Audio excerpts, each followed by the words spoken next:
Hi everyone, it's Danny. Welcome back to another Cocoa Vanilla Studio layout. Today I'm making a companion page to go in the opposite facing page protector to my last layout. Because I used a pattern paper in that last layout, I'm going to go ahead and use a white cardstock base for this one. Just two more photos from that same day. My last layout that I mentioned, I did put that on that wood grain pattern paper you can see there. That was the background. So I brought that in again to make part of my title, just to kind of marry the two pages together. What I've done here is I've cut a title out of a script font just using my Silhouette Studio software, and I used the rainbow stripe, I think it's Eclipse pattern paper, to do that. And then I did an offset all the way around on that to make that kind of second backing layer for it, and I put that on the wood grain side of the Big Bang pattern paper. So all of the products I'm using are from Cocoa Vanilla Studio's most recent collection, No Limits. And now I'm just putting my photos onto some white cardstock because I printed them borderless. So I'm just adding that white border. I do like to do this with most of my photos. It just, I don't know, just makes them look a little more finished, I suppose. So that's the rough layout I'm going for. But first I'm going to add a bunch of mixed media because I can't help myself. I abhor a plain white background. I don't know what it is about me. I just can't. I don't know, I have a mental block about having all that white space looking at me. So I almost always have to add some kind of mixed media if I'm using a white background.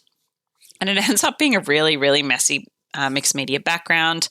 I was a bit impatient with letting it dry, so I did go in with a hairdryer and dry it, and I was also a bit messy with the splatters.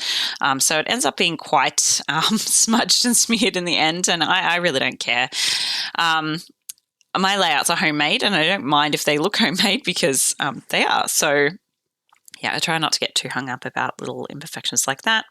So I'm just adding some Distress Oxide sprays here. A bit of packaging. I'm just adding some water to the packaging and then adding a bit of ink. The Distress Oxides change colour and finish if you add water to them. So I'm just adding a couple of different blues. I've used the Distress Oxide by Ranger in Faded Jeans and Speckled Egg, and I'll also go in with some Mustard Seed in a minute.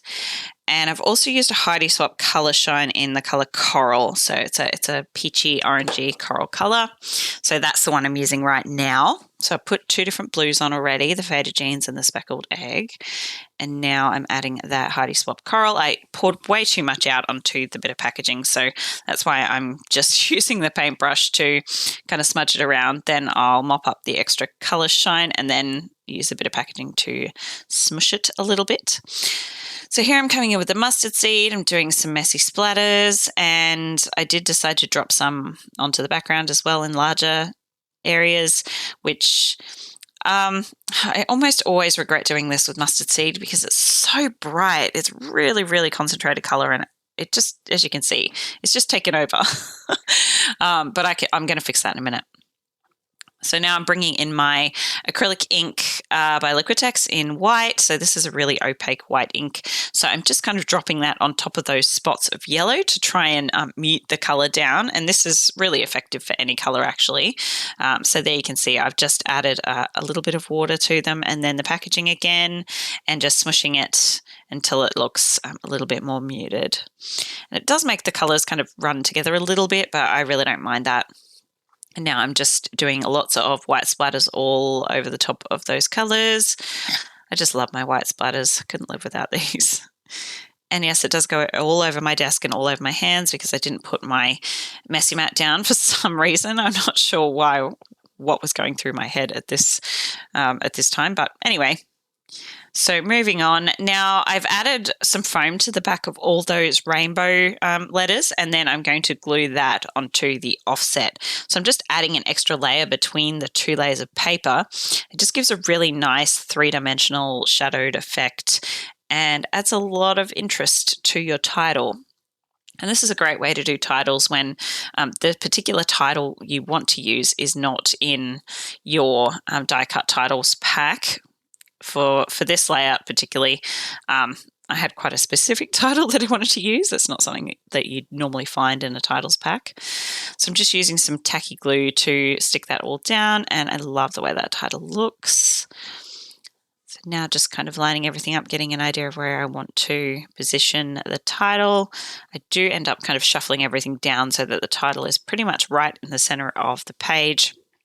And then I'm going to tuck my photos, one above my title and one kind of in that space below. And then I'm just going to embellish around them. I'm not really creating specific clusters. I'm just tucking die cuts in and around behind my photos where I think they look good, where they're pleasing to my eye. So not really trying to follow any kind of rules or anything like that.